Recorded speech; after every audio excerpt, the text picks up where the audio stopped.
Hello, everybody, and welcome back to DM Writer's Room. We are back in Prospect for episode 2 of A Hopeless Prospect, the Woo. starter adventure for our homebrewed world that is set within the D&D play system for the most part. We have built the bones of this adventure so far. Now we're getting down to the meat and potatoes of it. We're biting down and getting more information, encounters, NPCs, etc. Yeah. Uh, that's all on my end. Take it away. As is sort of tradition, we got about 2/3 of the way through designing something and threw out everything we had done so far and essentially started over.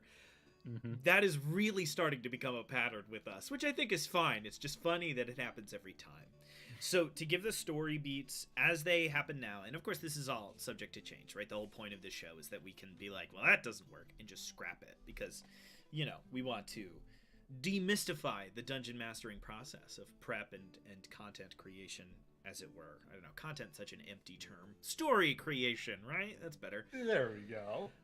Beat one is you have been hired to smuggle a book into the life domain area. The life domain, of course, is this sort of large, I would say evangelical tinged group that worshipped the great god, once the great god of life and death, and then they sort of schismed into two groups that worshipped, who believed that the god of life and death was two gods, and then those that worshipped the god of death exclusively were killed off in a massive and horrific crusade. Some of them are still alive.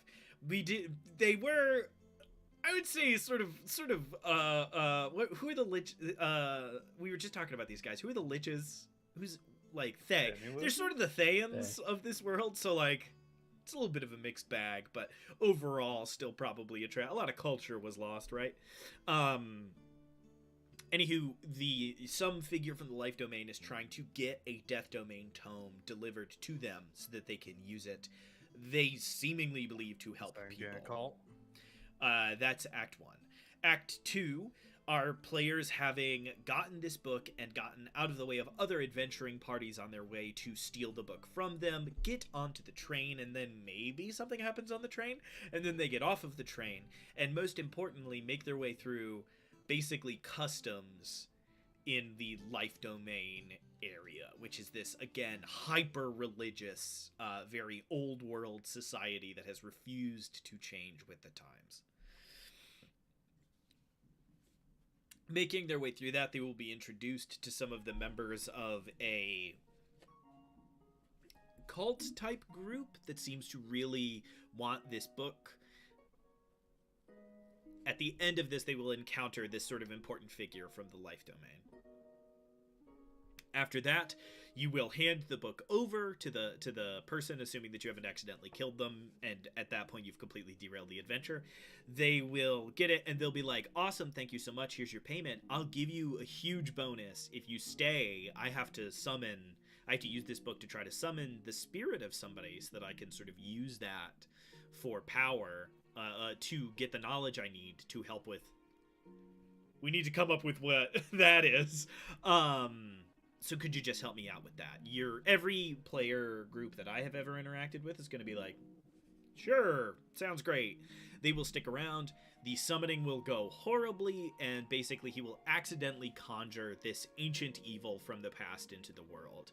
That ancient evil will then create a large and terrible Godzilla-esque bone construct before disappearing, assumably to head to the ancient X of Y, this temple that was cleared out before the Age of Expansion and before the Modern Age. So 1500, 1600 years ago, right? These fools have been in the ground for a fair minute. They're sort of It's been a while. sort of late Greek, early Roman Empire kind of thing. So this is ancient history by our character standards. They will deal with Big Zombie, and if they survive and everything goes well and they help take care of the town, they will assumably level up again. And then our final step of the adventure is the sort of most broad. The players, assuming they have found out where this wizard or warlock was going, will follow him, arrive at this large, lost, blah, blah, blah, in the desert, delve down into it, and hopefully stop this fool from doing some dark and devious stuff. Immediately, All I want to right. say I accidentally called him a warlock instead of a wizard, and I love that. We might do that. That's pretty sick. So that all sounded like a lot. Some of that was for our favor. Some of that was for the audience of the future, so that you have any idea what the hell is going on. So let's take it back to the manageable. We need to design a life domain person who eventually does mess it up pretty bad. He does sort of bungle this, but probably is well intentioned. And then we need to sort of figure out what the deal with this book is. Who are we summoning? Like, what is this guy that he wants out of this book, or they want out of this book? And then we need to come up with some rival prospectors.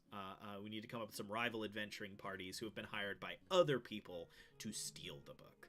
So let's start with the most basic task. Who's this guy? Who's this dude? Damn. I had an idea for another thing. What's your idea for the other thing? Just throw it out.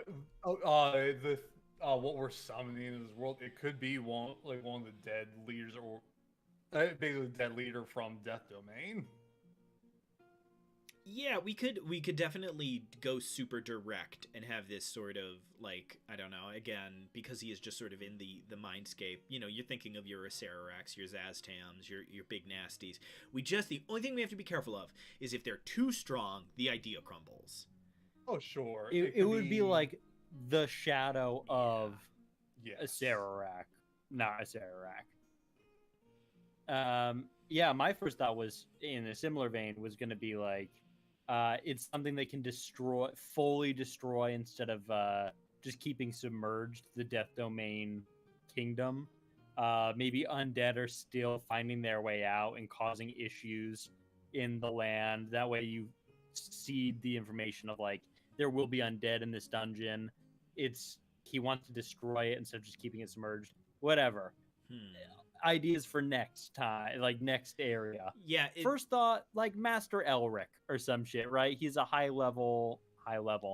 He's a high member of the life domain. So this is a moment when we need to be a little careful, because if we slap a title on somebody in the life domain, and I don't know if anybody else has noticed, we haven't named the life domain yet. The closest thing I have to a name, if we want to stick with this, is the Life Woken Empire. So woke. Life Woken, because the sort of eternal character that they keep bringing back to life, who keeps being reborn, their title is the Life Woken Emperor. They are the same person reincarnated again and again and again and again across time, and they are life woken. And prior to their destruction 1500 years ago, the Death Domain had the same tradition with a figure named Deathwoken, and so they are literal mirrors of each other. And one of them is secretly one of the Death Domain guy is actually secretly the twin brother of the current Life Woken Empire, and they are both living in the same thing, and he has an elaborate plan to swap them at some point. Not what this adventure's about. So my point is, we are about to name a high-ranking member of the Life Woken Empire. The Empire of the Life Woken might sound better. We can decide that later. Master? Meister? Father? I'm trying to think of other... There's some, like, more... basic. If one thing we need... On the evilometer... on the Nastometer, how evil do we want the Life Woken Empire to seem upon me? There's no such thing as, like, a good empire, right? They are inevitably shitty. My question is, how direct is it? Because if he's a magistrate, whatever... players are quickly going to be like, ugh. If he's Inquisitor, whatever, they're like, oh, these are the bad guys. That's good for me to know. Yeah, this is bad. Yeah, so... I think they have, in the backstory, they've set themselves up to seem like the good guys. So they're not going to hit themselves with the Inquisitor title. Yeah. It'd be like the Minister or like the Shepherd. Healer. Yeah. I don't hate High Healer. Clergyman. I don't hate High Healer. I like tinging it with that medicinal angle because they are this sort of positive aspect of divine magic. It feels a little too on the nose to have them be doctors, right? Yeah, we can't hit him with doctor. Okay. Something with like blooming, almost. Somebody pull up a list of synonyms for words like doctor and healer. Because high healer is really good. It's just very fantasy. And if we're fine with that, that's okay. But we are trying to locate ourselves in like the 1800s of our own That's world. fair. So we are trying to sort of toss the ball down the way a little bit. Physician, shaman, therapist, doctor. My favorite, mender, curer, and medicine man. Mender's good. Mender's definitely good. I was thinking something along the lines of what was the snake oil dealer? The snake oil salesman? Yes. So that where it was quite healing, but it almost was, but it was very shammy. Yeah. So we have Mender. That immediately makes me go to a few other... I like these sort of old-timey references. So, like, Physician comes to mind. One that I think would be great is a super low-ranking member. They could be barbers. Yeah. Because barbers used to do surgery. And it could be the Order of Physicians of the Life Awoken Empire or whatever. They're a sect within the government. So I think Mender is really strong. And sounds the least like a doctor joke. So now, how important is this fellow? Is he a high mender, a low mender? Like, how do we feel about that?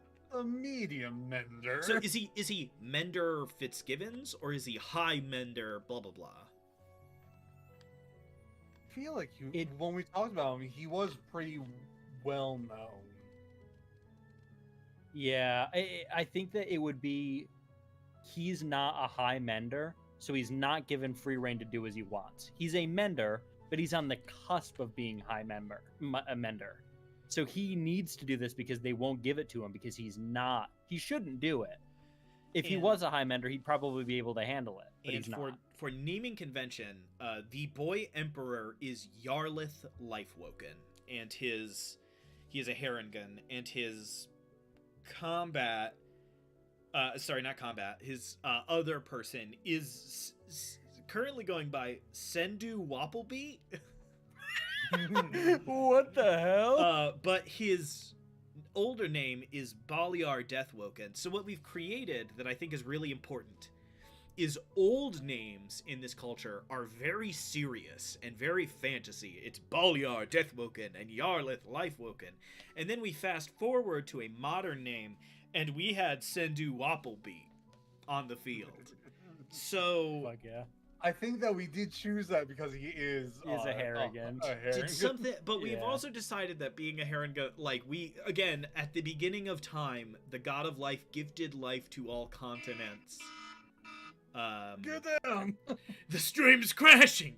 Oh my god. He gave life to all of the continents and did not do so logically. So it is a completely random assortment of any mainly because there's 65 source books and we didn't feel like referencing them all. You can grab whatever you want from whatever source book you want and be from anywhere, because the god of life didn't it's not like there's not people that are, there's not like evolution truthers in this world. Everybody's like, no, the god of life gave life to the world and it appeared in all places at the same time. So it sounds like we don't want to stick with the naming conventions that surround Sendu Wapplebeat. Is that true? I don't think it's necessary. Sick. So let's name this fool. We only need a last name. He's Mender something. Ficklesworth. Okay, Ficklesworth. Do you want to disengage from the goof, or is it Ficklesworth? Somebody else say a name and we can compare. I'm tempted to say no, we're just going to make you do yours. Ficklesworth, I think, is fine. Fickle is a little bit too much of a gag name. I don't know, man. Gundren Rockseeker. Yeah, I mean, come on. Sildar. We'd argue with Watsi. Sildar, whatever the fuck. Like, we can't. It's definitely not too bad. Ficklesworth is somewhat more normal than Rockseeker. If we want to go more with the healers portion, we do like Heartsworth. Okay, we're going silly. Let's just do Ficklesworth. Let's just Ficklesworth, baby. If our less silly version of Ficklesworth is Heartworth, we know what we want to do here. Okay, so Mender Ficklesworth, a beloved sort of local level celebrity of the Lifewoken Empire, known for being a man of the people, has hired somebody to get him this book, and then that person hired you to get it to him. Or I guess her. We haven't gendered Ficklesworth yet. Mender Ficklesworth, whatever gender and D&D race they may be, I guess. Oh, I'll pull up my generator. Has sent out this thing and is like, I need this. So who is your connect? Who is Gundren Rockseeker?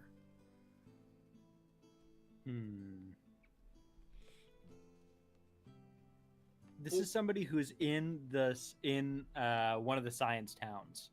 So the connect should be somebody in that area. So it's not going to be like, this will be or whatever. It'll be probably a man or woman of the future. Yeah, I mean, we could... there's something tempting about making it a random person named like Josiah Givens. And it's like Josiah just works for one of the tech companies and moonlights as like a coordinator for prospectors. He does the nighttime. A foreman. Anyway. Okay. Yes. So foreman, and let's just give him give me a cowboy name. Jebediah. I was gonna say Jebediah. So Jebediah and Jebediah. Jebediah is such a strange jumping in point, though. This is foreman. But when I say foreman, I mean that's like the people that give contracts to prospectors. So it's right? Foreman Jebediah. Do we already have a Jebediah somewhere in this world? I'm sure we do somewhere, but I know other people named Ethan. It's fine. So Jebediah Gibbons, Jebediah Bonswick, Jebediah Ruffles, Flint Whistle, Jebediah Flint Whistle. All right, he's Jebediah Flint. You guys are. This is so far. I want to say from the stream, this is my only job in the stream is just to pick one of the things that we say and go. All right, it's that now. So whatever we vomit out. Mender Ficklesworth is looking for somebody to fulfill a contract. He reaches out to a foreman named Jebediah Flint. Jebediah Flint then contracts you all. You can just say he is one of the many contacts you speak to in the city. We don't need to flush that out too much. Trust me, they don't in other Wizards products. So Foreman Jebediah Flint, he hits you up and he says, we need you to transport this tome, and then he hands you the evilest looking tome on the earth. It's got like teeth coming out of it. All right. It's made of human flesh. All right, here's what we're gonna do. This is haphazard, but I think it's gonna be great. I need to know 3 physical properties of this book that telegraph that it sucks. And I want to know 3 things that this book does. 3 things that this book does. What do you mean by it does? Like it wails in the night? It's something that it's a magic item and it needs to be fun. And so I think it needs to do stuff. That can be as simple as whoever is carrying the book hears ethereal whispers. Or it can be as much as whoever is carrying the book can cast the spell darkness 3 times a day. You know, somewhere on that spectrum. So I got something that's kind of fun. Okay. It's something from what's the drink of 1,000 somethings? Grog? Something inspired by the grog of substantial whimsy. Yes, that. A 3.5 D&D wiki item that the 3 of us have been in love with for a long time. I love it so much. So something I rolled once. You have ethereal hands that you don't control.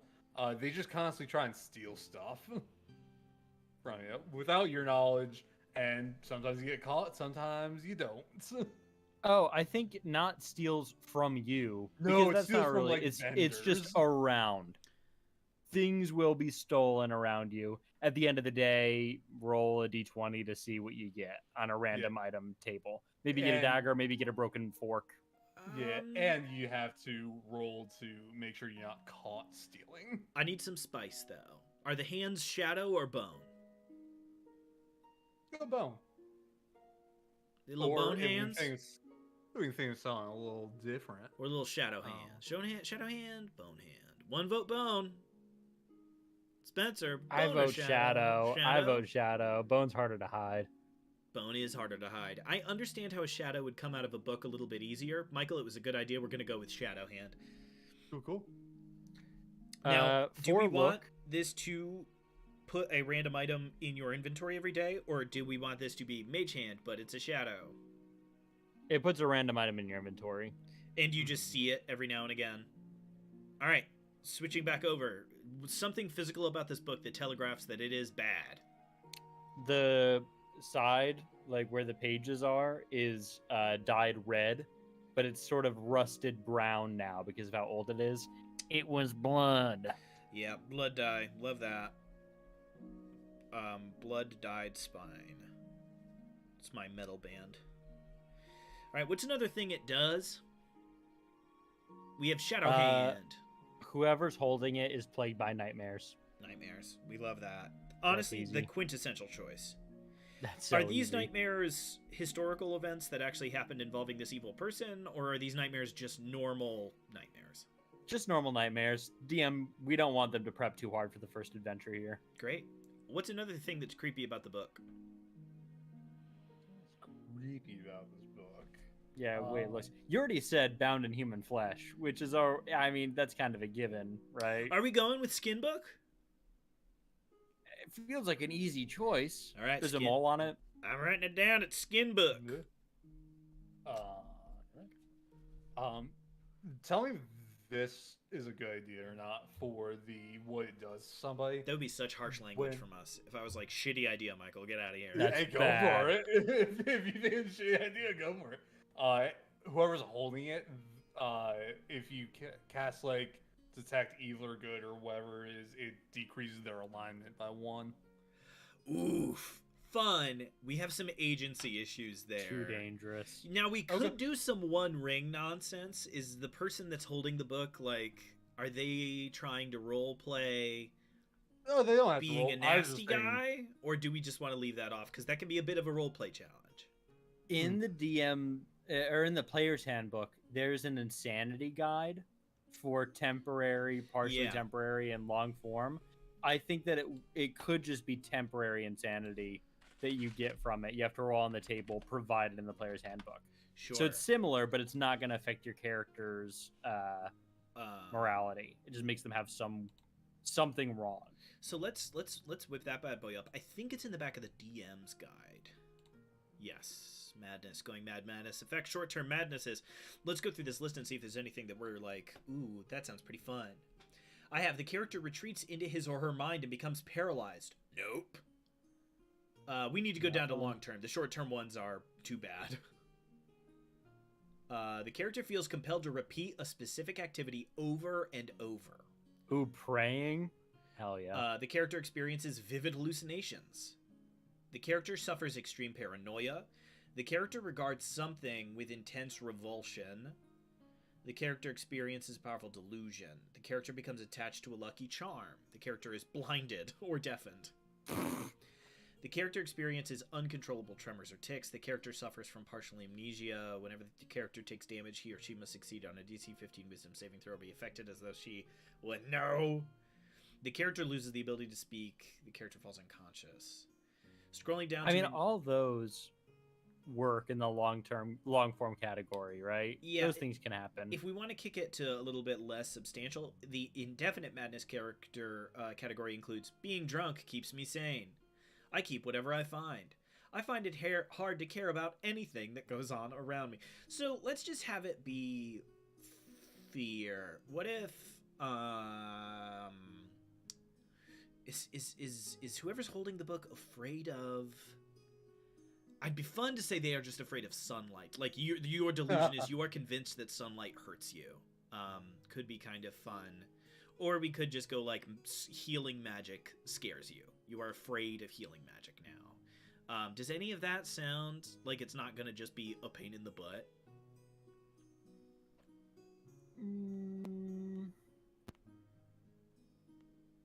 I'm still tempted just to say they roll on the table.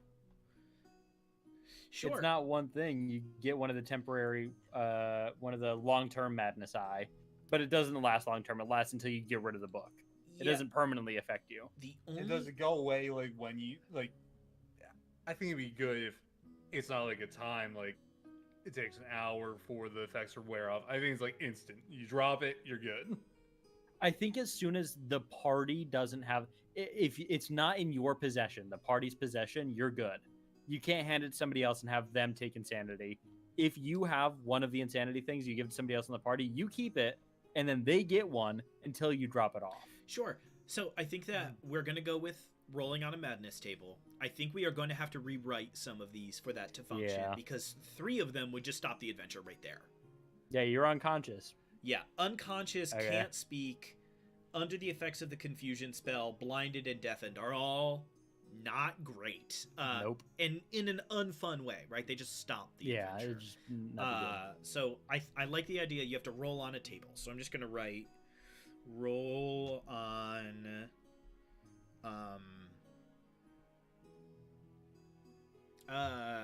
delusion table. That works. I'm just going to mix up the language a little bit. So now we need a third creepy thing. We have blood-dyed spine and we have bound in skin, and those are both kind of fun. First instinct, do the words wiggle? Do the letters wiggle around? Michael, what's up? It could be whatever it touches, it leaves like a black smudge, a sticky black smudge on you, like on on surface. That's pretty cool. That is. It's like shadow. You touch it, there's like shadow on your hand. You think it's like an inky black spot. After a while, in the sunlight, it fades, right? Yeah. If you touch it at night, that's going to be on you until you get back into the sunlight. All right, shadow stain. That's pretty fun. You know what's really great about this, Spencer, is that Michael doesn't realize he's trapped himself into having to draw this fucking book. Get shit on. You're gonna get such a flesh book. You've really backed yourself into a corner. Somebody's hand like this with a shadow on it. Oh! Okay, so we've got... So, Mender Ficklesworth is looking for the Tome of... Is it the Tome of... Black. The Tome of Darkness! How fantasy are we going? What's the name of the evil God Emperor for the Death Domain? Homeboy's name is Baliar Deathwoken. It could be the Tome of Baliar, right? Baliar, great. Easy. We get some lore in there, some real world lore. We'll spend way too long on that. And it can be just a tome that he has written, not necessarily his, whatever. Yeah, it's not a spell book. Baliar. Oh my god. That'd be scary. Okay, so Mender Ficklesworth has hired Foreman Jebediah Flint to get him a copy or the Tome of Baliar. You have been handed it. So somebody else did that quest, right? Somebody else delved into whatever fucking dungeon this thing. They're shaking when they hand it over. They're fucked up. They pass that over to you. Immediately, whoever takes it begins to feel the effects. You are warned. He says, choose carefully who among you is willful enough to hold this. This book has a dark will of its own. It's going to be great. It's going to be atmospheric. Everybody's going to love it. He hands it to you, and then you have to make your way to the train station. But you are pursued by 2 or 1 other group of prospectors that have been hired by someone else. First choice, 1 or 2? 1. Great. So this other team of prospectors, are they explicitly evil, or are they just a competitor? Evil is obviously easier on the players. Competitor could be more fun. Evil, because this is the introductory mission. You don't want to have them kill good guys right away, or neutral guys. Okay, what makes these prospectors evil? Are they, I'm just going to go off of things that I tend to think about in this, are they especially cutthroat? Do they take no prisoners? Do they take morally dubious jobs? Those are usually the sort of 3 layouts. One is they kill everybody, and that makes them like crazy to work with. 2 is they are just extremely cutthroat with their tactics. They will kidnap, they will kill, they will torture. And option 3 is They just take despicable jobs. They are just the people you contact if you want to do some really messed up stuff. Option 4. They all just wear black hoods.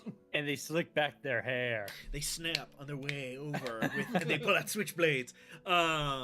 Option 3, they take on the terrible jobs, like wanton murder and shit like that. Okay, I need a sinister color and an item. Blackwell, Dark River. Black rings, scarlet Rain. The Scarlet Rain. The Scarlet Rings. the scarlet mist, scarlet clouds. Scarlet Mist it is. The Scarlet Mist because we have recently elected a god of vampires and murder, and so we can just go, oh, that is what unites this group. They are all worshippers of, I can't remember the name of the god that I came up with, which is really embarrassing. You came up with a bunch of names at once, to be fair. The dark god Elcorum, god of murder and blood. So basically, that is what unites this group. They will take any job, and specifically, they offer a 10% discount on assassinations. They're like, that is our bread and butter. They have been hired. Do we care who they were hired by, or is that just going to remain a mystery? That's a mystery. It's either a mystery or we stick a spooky lore name in here and just sort of nod to some evil group existing somewhere in the world. We have an evil dragon. We have an evil, let's do that. We have an evil dragon who hoards knowledge. Over in, Oh yeah, he'd want the fuck out of that book. Yeah, he'd love it. He hoards books. Mm-hmm. Like, he's got all that shit. Here we go. The villainous green dragon Umroth. This writes itself because we wrote it literally already. Has hired the Scarlet Mist to come get you. And that just introduces us to the lore. Umroth is, in the lore for those of you at home who haven't watched this whole thing of videos. One, I'm amazed that you've gotten to this one. Yeah, wow. And two, so Umroth is one of the big political players in the Federation of Elders, which is this group that is basically kingdoms that are ruled by very long-lived creatures. Think dragon, it's stuff like that. Dragon's all we've ever really come up with. I think it's dragons and krakens are the only confirmed people that we have. And so basically a group of normal people with mortal lifespans say, I'm just going to put this dragon that's going to live to be 3,000 in charge because he knows what history is going to do. He has a larger perspective. They have a larger perspective. The gendered language is rough tonight for me. They have a larger perspective on history. We'll just do what they tell us. That sounds great. You know, it sounds convenient and easy in a sort of fiefdom way. So Umroth has hired the Scarlet Mist to steal the Tome of Baliar. We played around with two different ideas, and we didn't settle on either. Idea one that Spencer pitched was the Scarlet Mist already has the Tome of Baliar. You are being sent to retrieve it. Jebediah Flint shows up and he's like, this sucks. It's been stolen. It was intercepted, or they hit our office on the other side of town and they took it. You are unfortunately going to have to retrieve it from them. I know that's not what you were paid for. Sorry, dog. Or you are going to have it and it is going to be you being attacked on the road. So do we want the party to have to assault the hideout of the Scarlet Mist, or do we want the Scarlet Mist to hunt down the players? You already know my vote. You get them. What? You get them. They have the book. You have to attack them to get it. Yeah, I'm cool with that. Okay. The one thing I would like to add, just a little chase scene after. Oh, totally. Like yeah. Cool. Incredibly important foundational question. Is the Scarlet Mist like 8 bad dudes, or is the Scarlet Mist a large organization and you are attacking a chapter of the Scarlet Mist? I think it's small. Like I watched Spencer doubt himself so quickly. Because at first I thought you meant this gang small or was this gang large, and then I understood what you meant by is this a chapter of a larger organization, not is it a small gang or a big gang. And I do like the idea of the Scarlet Mist being a worldwide organization. I think that's interesting. Something sort of Zentarum adjacent. Yeah. I was thinking small just because I don't think we want like everlasting consequences from this little piece. Unfortunately, that's the entire theme of Prospect. Is that if you do something for one person, you piss off 4 people. Okay, if that's what we want, then go for it. I like it just because it adds more meat to the world by being like, we have this criminal syndicate. We'll meet in the middle that the Scarlet Mist isn't the kind of group that's going to be like, we want vengeance for our murdered chapter. They're going to be like, oh, those idiots murdered. Those idiots in New Brunswick died. What a bunch of tools. Okay. So you need to. So the Scarlet Mist. Let me grab the Scarlet Mist card that is in front of me. Have the book. Terrible. So now we need to create the hideout of the Scarlet Mist. So I'm going to just write hideout on the top of this note card. Number 1, most importantly by far. So they're called the Scarlet Mist, which means one of them will throw a grenade that will explode into red mist. What does the red mist do? I don't want it to just be damage. That is a snooze fest. Frightened condition, or is it like a blood fury where on the next round you attack whoever's closest to you? The blood fury's pretty good. And their god is murder. It makes sense. Blood fury. So I'm just going to write blood fury grenade, and then my hand is going to catch on fire from how tight that is. Blood fury grenade's great. I think that's awesome. Who is in charge of the Scarlet Mist chapter in whatever city? And what city are we in? We probably don't want to be on the floating city of Leviathan. No, we were at Bastion. Yeah, Bastion. We're in Bastion. So we do have a name for that city? Okay. Yeah, that was one we texted about, and I totally forgot until Michael just said it. What a poll. It's the last Bastion, but they just go by Bastion. Which is funny because it's not the last Bastion at all. There's 3. There's 3 cities. So, who is in charge of the Bastion chapter of the Scarlet Mist? It's gotta be Edgelord as hell. It does have to be Edgelord as hell. Number 1, a jumping off point is I'm going to find what is the shittiest type of vampire. Is there one that's really just not a thrall? I know I'm looking for that CR math to add up. Oh no, it starts so high. Vampire spawns come in at 5. Are they doing this in the hopes that they will move up in the society high enough that they can become vampires? Yeah, it's an MLM. Yeah. It's an MLM big style, there's no doubt. It's got to be like Jacobus Fangclaw or the first thing I thought was Reggie, and then it's like Reg. It is funny if his name is like Reginald Fitzgibbons, and he's just also like, I'm the Dark Lord of the Night. Okay. You got. I'm trying to find a relevant stat block we can maybe base this off of. How hard do we want to lean into Goofy? Right. If we make this character a joke, that's fine because we're early. It's we D&D 5e started with a bugbear named Clarg. Not exactly sort of quiver fear material. I mean, I don't think it should be too goofy. I think that people still want to get that fantasy-ass experience in their adventure. Okay. So, looking through here, I'm just trying to keep our audio moving. Opening, right, I'm fond of is Ghoul. Hop in with a Ghoul. Alternatively, if we're looking for something sort of Thrall adjacent, we could steal the stat block for Strahd Zombie. If we want a name that's interesting, a little play, we got Rev. partially reverend because all the weird shit we're doing, but also rev my bike, and it's like And like Revenant.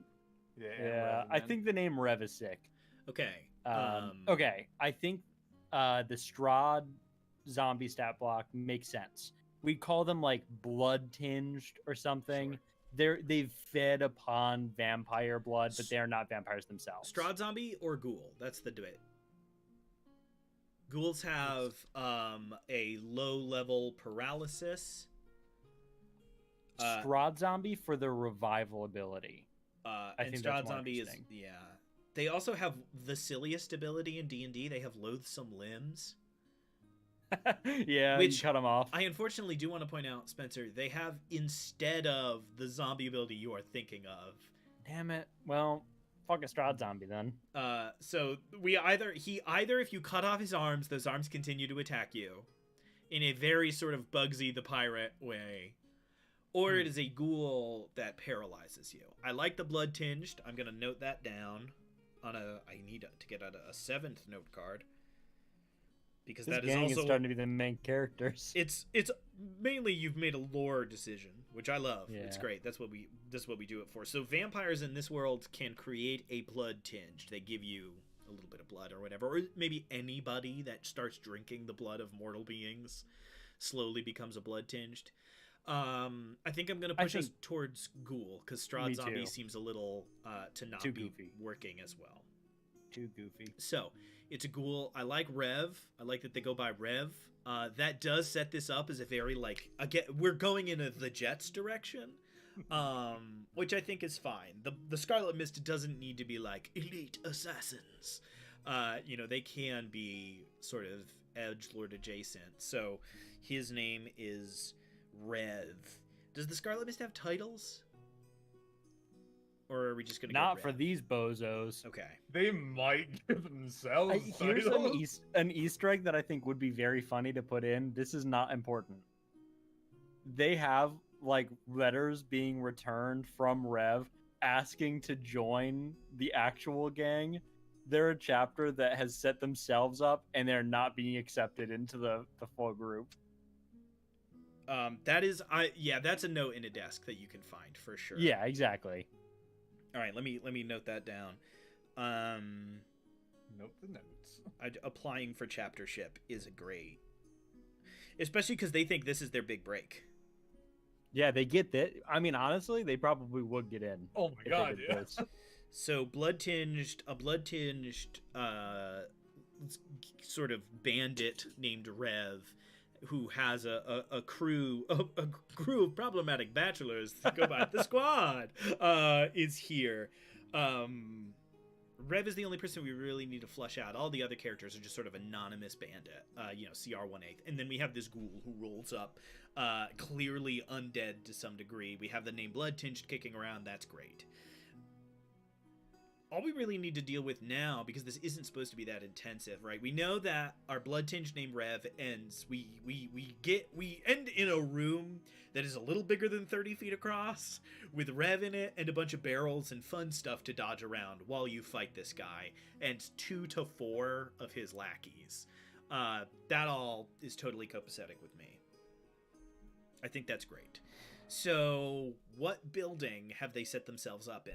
And I'm unfortunately, abandoned church is the only option. I mean, abandoned church is always an easy choice for undead. I was gonna say an auto body shop. Oh, that's great too.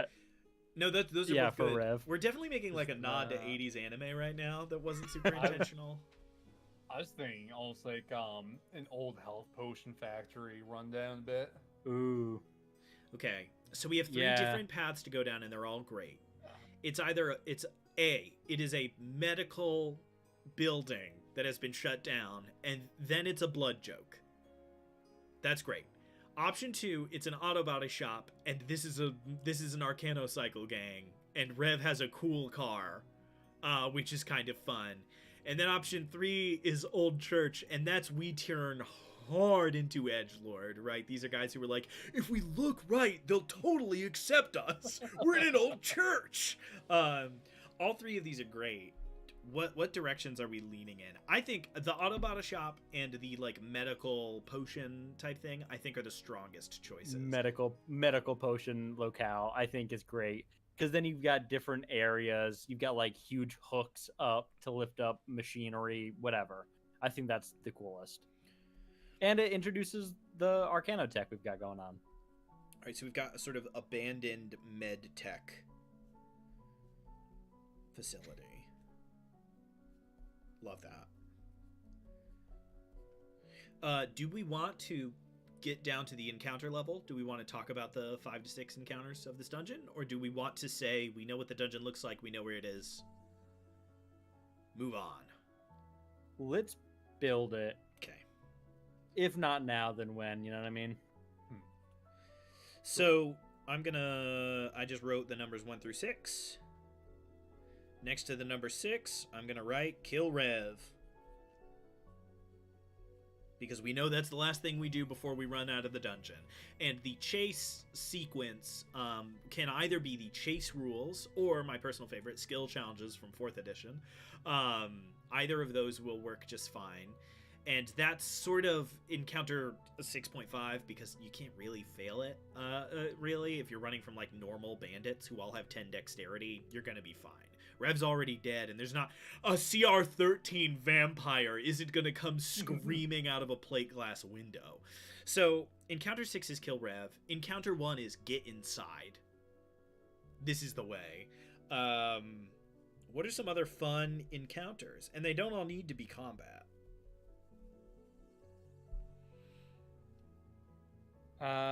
There's the obvious. You have to find the code to an inner sanctum somewhere in here to get to Rev's office.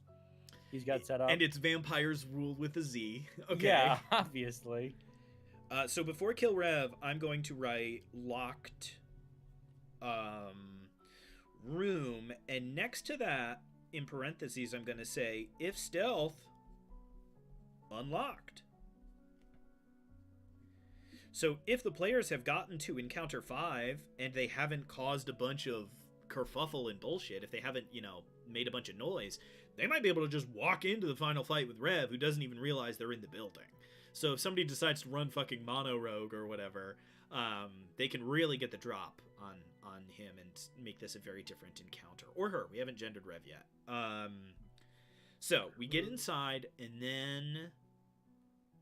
I don't know if this would be second, but there could be like an optional encounter to get like a health potion. Yeah, encounters 2 through 4 are probably all going to be somewhat optional, because one of the goals would be sneak all the way through, kill Rev, take the book, and get out without anybody seeing you, right? There is this sort of assassination version of this that'll be very fun for the right party. Somebody having health potions I do think is really good. We need a sort of quartermaster character who who is like set up next to the large fridge that they have managed to get back running by stealing an Arcano crystal, and they need to make ice jokes. I was trying to think of like what would be in a place like this, and my first thought was giant vats to mix up the potions. They're emptied now, but in the giant vat room is where that guy is with the like 3 health potions or whatever he's got sequestered. So on number 3, I'm going to write vat room encounter parentheses chemical effects. Right, you see that one of them is filled with green, one of them is filled with purple, one of them is filled with blue, one of them is filled with red. If you can push somebody in or jump in, you will get a random magical effect. That's all very fun. And because of the sort of theme, it is very important to me that they are in no way drained. They abandoned this building with the deadly chemicals in it. Totally. Yeah. They were like, how much is it to get it emptied? Nah. No kid's gonna jump into a green drum. And then when you walk in, one of them is swimming in the green drum, and you're like, why? And what I like about that is we can have them like moving, sloshing around, humming, so sound won't necessarily carry through to other rooms. 17 ghoul flunkies aren't going to rush you because you attack one in this room. So that's very powerful, and I like that very much. So now I need encounters 2 and 4. So what is between us and the vat room? This would be like the canning facility. They've got Where like labels get slapped on the front of everything. labels get slapped on. It's conveyor belts where people can put the flask like cap on, like shit like that. I assume this is where the majority of the gang would be, is in this area, cot set up, whatever. So I would like to make. So I'm getting a very like Lost Boys vibe from this that I'm enjoying. This is unfortunately a really good opportunity to make like kind of a Twilight joke. If they're like throwing glass bottles in the air and hitting them with bats or something, like Yeah. we're painting a very like deadly rambunctious teen thing. This unfortunately is also probably our dead body room. If this is where everybody is and everybody's trying to become blood tinged, there are probably just like a lot of corpses around. They're on the hooks, like they're hung up there. These guys are goofy. They are murderous assholes. And what I love about that is we established that in the first room, right? There is no like, debate oh my 4 God. rooms later of like, are these just teens? It's like, no. Room 1 Yeah. is Teens that murder. corpse room. I think corpse room will probably be the most overwhelming fight if they decide to just punch their way into the first door and immediately start fighting. I think this will be the sort of biggest, nastiest of those. In parentheses, I'm going to put we got corpses and hooks, because if you want to write a fun encounter, you got to have something going on. In this case, we have corpses and hooks. So you find your way inside, you get through the corpse room, you do the vat room encounter, and you meet some dude who's like really in character. You kill him, you grab a couple of health potions, you move on to the next room. At the end of this room is a big locked vault or some shit that Rev has sort of set up as his sick base, bro. So what is encounter 4? I'm trying to think what's missing in a facility like this. We've got the main functioning We've got area. making potions, We've got the vats. we've got bottling potions, and we've got like vault room. We haven't gone to the like business area, like we The haven't offices. gone to logistics. And I would say we haven't done like You're muted. Okay. Am I still muted? Yeah. So in the meantime, offices absolutely. Wait, who are you saying is muted? That would be like desks. There'd probably be some small alcoves. There would be like treasure put in some of these rooms, right? This is the chance to explore and probably encounter things that aren't vampire flunkies. It would be like rats, Can you hear me now? a dog, like shit like that. I can hear you, Ethan. Michael I can. I Oh, can't. it's me.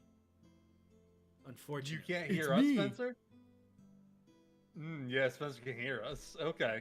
I'm gonna throw out a guess that Spencer's headphones have just come disconnected or something. Something of a similar Probably. stripe. Yeah, what Spencer's going on about, I enjoy that. The only other thought I had, if we don't want to do that, was like a publicity room. Yeah, that still puts us in office space, right? That's like HR marketing. Yeah. So I think that no matter what, we end up in an office area. What's dangerous about the office? Now I can't hear you. Yeah. All right, my mic should be back on. Okay, Yep, can you we hear hear you. us? Sorry, I had to unplug my interface and I forgot to turn it back on after Yes, I well. unplugged it. Yeah, as I was saying, like it would be things that aren't the flunkies, right? There would be like rats, a wolf that they've been raising, some zombie, whatever is normally in like the bottom of the bar that the barkeep wants you to clear out, right? It could be they were messing around with they were experimenting with the vat potions and dunking people in multiple, and they got some. Oh, weird shit. you've got zombies. People that have been fucked up. Multicolored zombies. It could be that, or it could be these are the failed blood tinged. If you do it wrong, you turn into this thing. It's a zombie, basically. I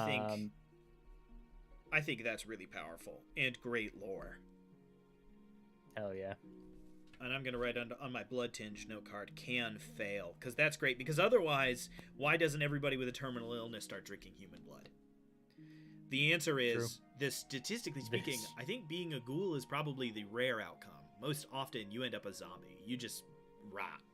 It goes totally, totally wrong. Great. I think this is a great group of encounters here. So you get inside, there's a big scary corpse and blood room. We go into the vat room where we see notes that they are clearly trying to do something with these random chemicals they've found.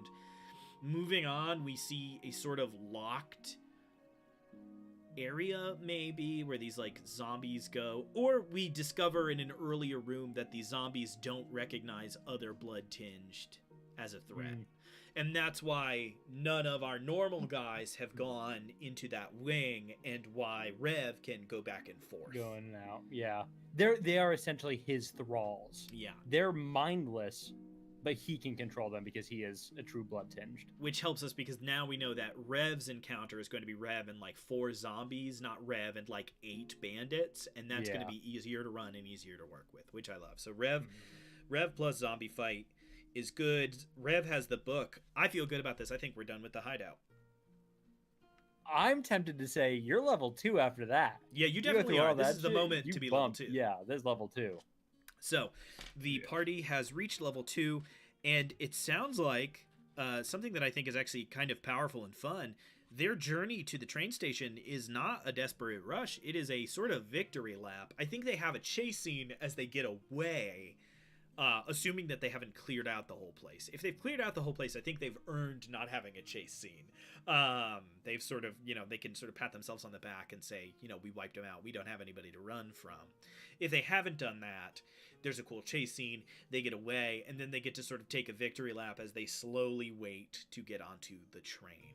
Have they been given tickets onto the train to bypass the cost, or do they have to also... I don't think they can also sneak onto the train. I think that they've been given tickets just to get that out of the way. And they give it to you and they're like, keep these safe. This is expensive. This is where like the bulk of our...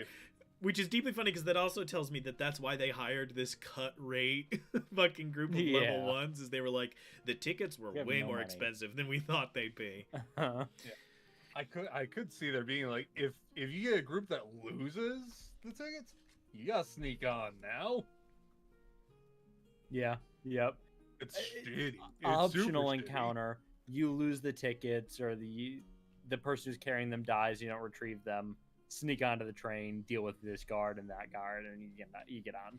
Okay, so the 3 note cards in front of me that I am retiring because we've it sounds like we've left section 1 behind. We have reached level 2.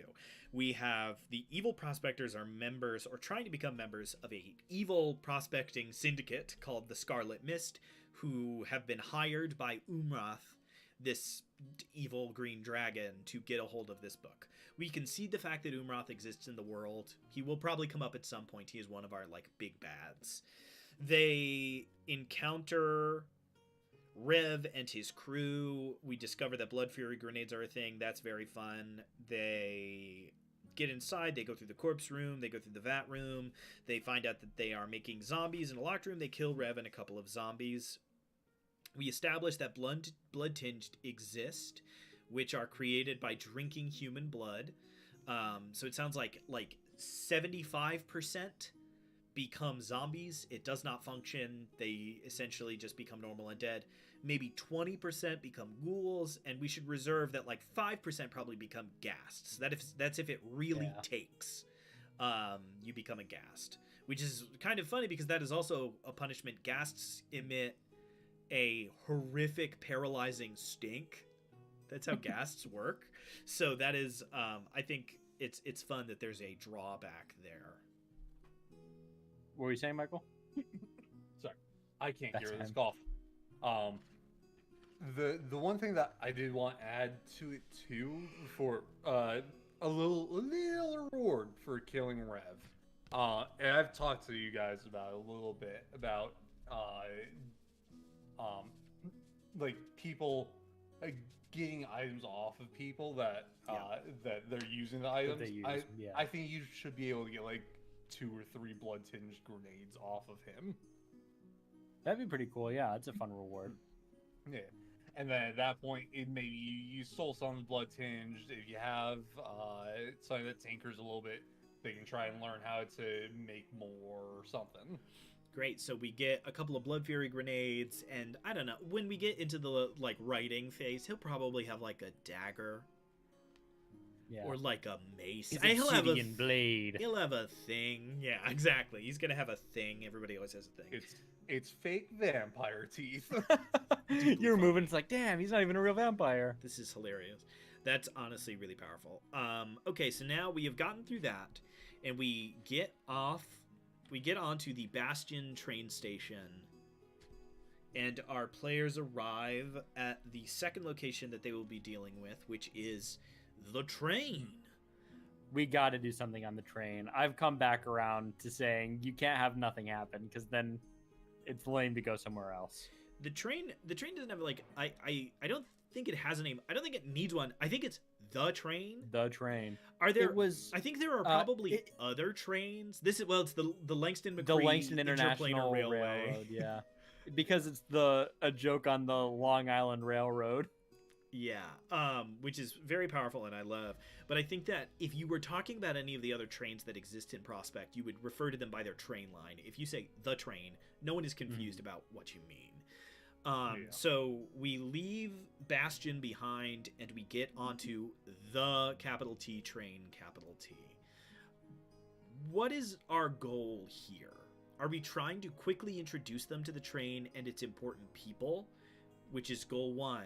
Or are we trying to just introduce them to the train's space?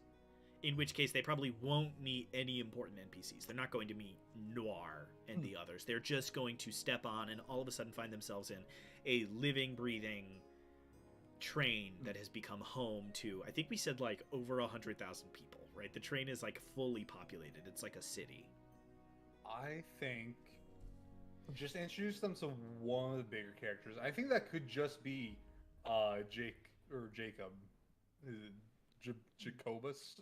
The one who's going to be the next part of the train. Yeah, because he is big. He's a named character, but he's not that big yet. So yeah, he's small enough that he would talk to you and have you do something for him. We are starting with Space Weed, which is incredibly powerful. I think it could be something a little like. I think it could be not fetch quest, but reminder that our first concept for this adventure was getting Jake Spaceweed. That was adventure concept 1. I remember that. It could be like an exploration quest almost. Like he needs you to get somewhere on the train that's a decent bit off.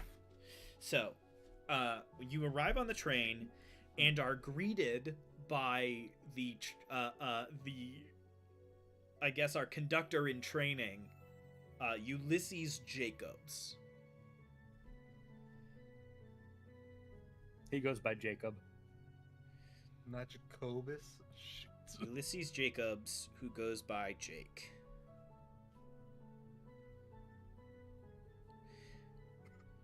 Why does Jake need anything from these random people?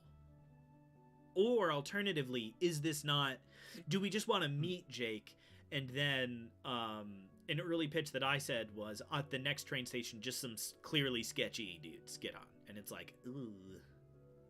Because now we have a whole faction associated. So it could just be now the next people who get on the train have the emblem of the Scarlet Mist on their jacket and they don't look like teenage flunkies. Yeah. I was going to say Jake could be introduced. He's greeting everybody. And that's weird because why is this like 17-year-old the conductor right now? He has like "I'm new, be nice to me" pinned on his lapel or whatever.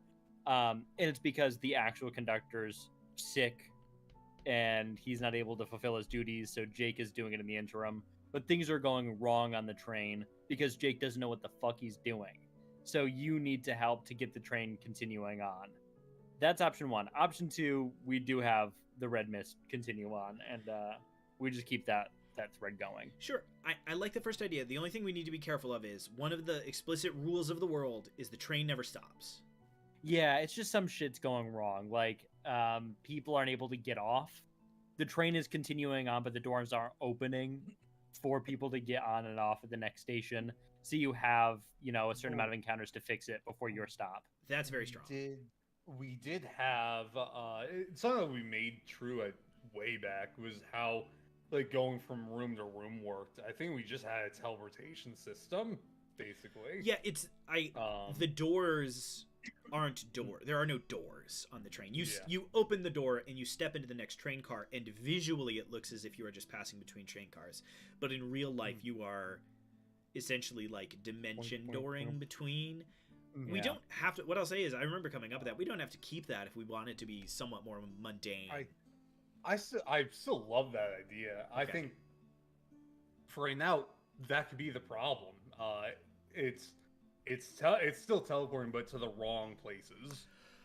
That's so fun. Yeah, and you don't know where you're gonna go. That really lets you explore the train. And of course, it's not random. The DM knows where you're gonna go, but it's like you should be entering the holding room, and you get into it, and you end up in cargo, and you're like, "What the? Where are we?" And if you really want to mess with your players, you get into the door right before Langston's, and you're met by the bots that are like, "Get out!" Yeah, no. Like, oh my god, this is a restricted area. I Leave think or die. The easiest selection here is to get the actual heart of the train back on his feet.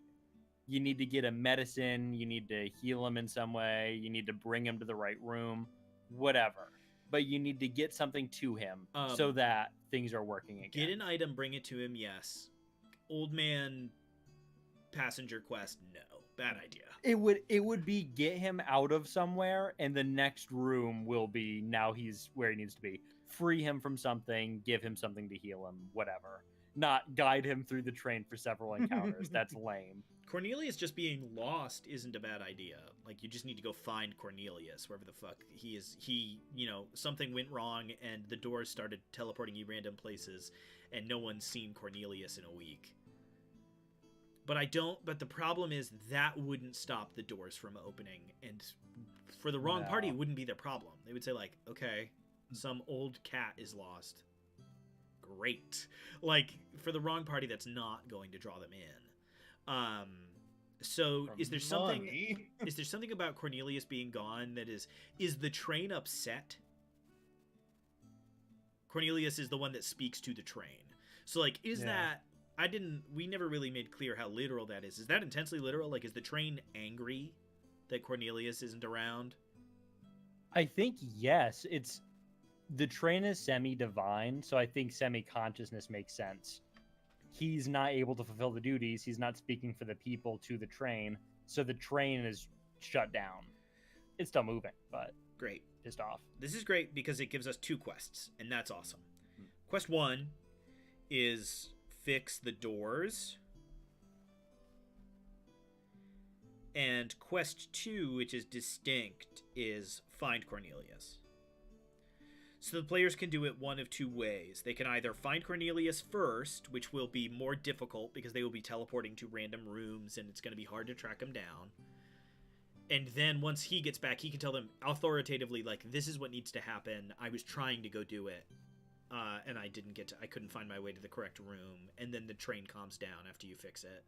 Or they go about it the other way. They fix the doors first and then have an easier time finding Cornelius, but have done this harder thing. So who broke the doors and how? Or is it a mechanical failure on the train, which sort of nods to the fact that this train is like an object, like the train's not perfect. I think a mechanical failure on the train. Okay. That gives you a reason to have to get to one of the front train cars, interact with those primary robots, and be like, there's something wrong here. We're trying to fix it. So you have a persuasion check on those robots. You're not going into the front, but it's one of those front cars. So it's like, there's something wrong. We're fixing it. A small detail that I think is somewhat important. I see 2 possibilities here. One is that the portals are sending people to the wrong train cars, and the other is that the portals are still functioning. It's just that the train cars are moving. They're what? The train cars are moving. So are the portals taking you to the wrong place, or are the train cars like disappearing and reappearing in different orders? Because if it's the portals, then we're looking for like a crystal, we're looking for like a big thing that powers all of that teleportation magic. If the cars are switching order, I think we're looking for something a little bit, we're looking for like a machine, an engine. We're looking for something that like keeps them stable in position. I think a big crystal. I think it's the portals that are wrong. Everybody loves a big crystal. Yeah. All right, so fix the doors. I'm just going to put a dash in big crystal because we're running out of time. We're basically priming ourselves for next time, which is great. We thought we were going to finish this in one more session. We were children. So we've got... I think this will be like 3 or 4. Yeah, we've got fix the door, big crystal. Love that. Easy. I have no questions. I will have more questions next time. So find Cornelius. It can't be Big Crystal again, and I need to know why the Speaker of the Rails is stuck somewhere. I hate to say it, my heart is saying Big Metal Spider. He's got him trapped. Yeah, my heart's saying Big Spider. Mainly for the fantasy game joke, right? In every fantasy RPG, you've got to fight a spider or a big rat. Yep, pretty early on. So, like, if there's a big rat, we could have, like, the Rat King of the Rails! Or something silly like that. What are we... Why is Cornelius stuck wherever Cornelius is? A cat being trapped by a rat. It's just funny. I don't know. We don't have to do it. It could be somebody cast magic on him to forget something. So you're trying to find him, not really knowing who he is. You can modify memory. You don't know what your job is. Some shit like that. Yeah, that's pushing us into full quest territory. Yeah. This is supposed to be beat 1 of like 4 beats in our second adventure. Okay. So I respect the concept, but that means like we've got to find a cleric, they've got to cure the spell, and then we have like a bunch more shit to do. This does need to be somewhat direct. Okay. Unless the modify memory is being like actively channeled by a guy we can stab. Then I'm fine with the memory thing. I think it's funny. It's just we need a problem that can be crushed, fixed, or stabbed. Fucked up robot has broken protocol and is holding him hostage. That's option 1. Another fallibility thing with the things on the train. Which we have primed because one of our other major characters is a rogue robot named Rufus McCree. And this would be an introduction to robots going rogue. Okay, so I'm just going to put Roguebot because it's the clear choice. What was the... God. We're getting really close to... What's the game? Become Human? Detroit Become Human? Detroit Human? Yeah. We're getting close there. When you fuck around with robots and androids, that's what you get, is Detroit Become Human. My immediate impulse is Roguebot just became self-aware and was like, and had a moment of like, why are we tolerating these organics? And that's why he grabbed Cornelius, because Cornelius is the head honcho. So we have a Roguebot, which I also love because you might run into other Langston McCree drones that will be like, a bounty has been posted for Langston bot 44159351493174144444442. Like, there's something funny in there that this is this like rogue AI that they want you to take down. So we've got a rogue robot and we've got a big crystal that's broken, and you have to choose which one to do first. I think that's very fun and primes us pretty well. It's 8 o'clock. We have an event. So we have let's see. We have slapped together in this time. We remember the name of the city. We have a new faction, and we know where ghouls come from in our world. We know that faction is part of a larger syndicate, which was hired by Umrath. We have the concept of the foremans who hand out prospecting jobs, and we have Jebediah Flint as a connect in the city of Bastion. We have the Tome of Balyar, and Mender Ficklesworth, who is our sort of main, I guess, sort of pro/antagonist at the beginning. And then we have what the train adventure is going to look like, which is just a very brief moment of kerfuffle, which is either this rogue bot broke the crystal, or the crystal broke and this rogue bot saw an opportunity and chose that as the moment to steal away with Cornelius. I think that primes us pretty well for next time. It's 8 o'clock. I think we can wrap up there. Are we still trying to fit bits in, or have we abandoned the bits? We'll do bits next time. I have abandoned them temporarily. I gotta say, I love Prospect. It's God, I very love good. Prospect. It's very so fun. sick. Prospect is kind of our baby. It's It's so much fun. It's fun to run into a problem and be like, let's just make this problem up. Like, you know, it's now it's the blood tinge. That's great, and we just move Easy. on in a way that's That very fun. and to be like, we already have a knowledge hoarding evil person. Just plug him in. Yeah. It's a plug and play. It's sick. We put in the hours of creating this world. We just pull this. I call everybody. It's our playground. Is a Yeah, good way very to true. think When of it comes time to Prospect. organize this in a sort of searchable wiki, however, I get the feeling that the Oh. tone is going to change somewhat. Yeah, that's got to be a fan creation, I think. We'll make the book and we'll make the adventure boat with the wiki. Yeah, good people luck when with that. ask us questions, we'll say yay or nay to them. All right, guys. With that, that's gonna be it. Thank you all for tuning in. Thank you to my co-hosts for helping build more of Prospect. That was Always. incredibly fun. You can catch us on this stream 6:30 p.m. Eastern Standard Time every Monday, and every Wednesday at approximately 7 p.m. Eastern Standard Time, we have a Theros actual play. We're getting deep into that one now. We're fighting Hydras. We're getting killed left and right, Yeah, it's tough. presumably in the next one. That's it. So thank you all. Alrighty. I bid you all Good adieu as night. well. I guess I'm saying goodbye specifically to you